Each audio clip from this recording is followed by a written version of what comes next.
Students can't read and write well unless they can speak well. And if they don't have something important to talk about and discuss, they're not going to develop those skills. That's what we're really pushing in our school, is this idea of students being experts at discourse and that they have the tools to discuss big ideas. That's what the arts gives you those big, universal ideas that children are very excited to talk about. The learning environment of the school grows as a result of this partnership with real working artists. Sun. I'm gonna draw just a picture of the sun. They need sun. The sun and the snakes all help what to sprout? Aha, so. We meet together first and we talk about a plan of action. The teachers, the artist in residency teacher, and usually the director will sit in and we'll talk about what we're learning in the classroom, what would lend itself to the project, or we really talk about our hopes and our goals for the project. And then the artist in residence kind of puts her input into it, and we move with it.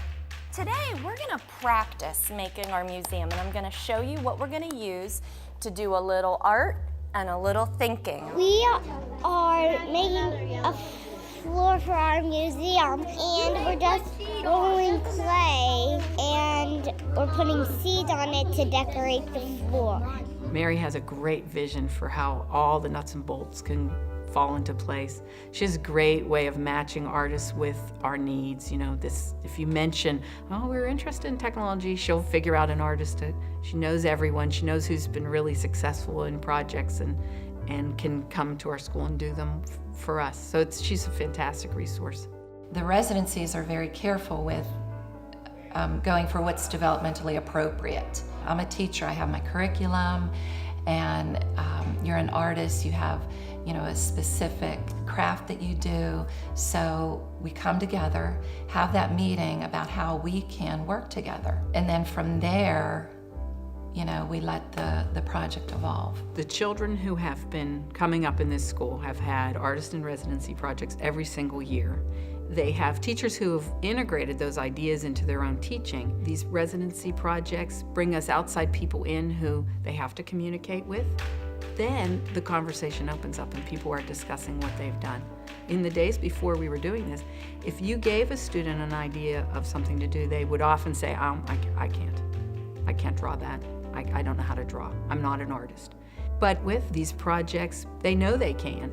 They know the art product is not the end-all and be-all. It's the process of expressing themselves or showing what they've learned through the arts. Book learning kind of gets boring after a while, and getting to do this is really fun because it's something different and it's more hands-on learning. We went through a bunch of old newspapers and articles, and we cut out stuff that we thought would go with those time periods, and we put them on our paper and we made collages. The arts, they can learn more about history. I think art's a big part of kids growing up. It should be part of the curriculum. This kind of program could make kids like my daughter excel. We went to the museum after the Seed Museum project, and what occurred to me when we were checking in was maybe this will be the only opportunity these students may have to go to a museum. Beechwood is located in a working class neighborhood of Beachview, and we have a 75% poverty rate, which is high average for an urban school. We also are an ESL regional site, so we have about 20% of our students are speaking a language other than English. The two most important factors of helping students who are in poverty do well is this idea of building general knowledge and building background, and then also providing them language skills. Many times students who are not verbally adept are very gifted artistically, or they have strengths in other ways.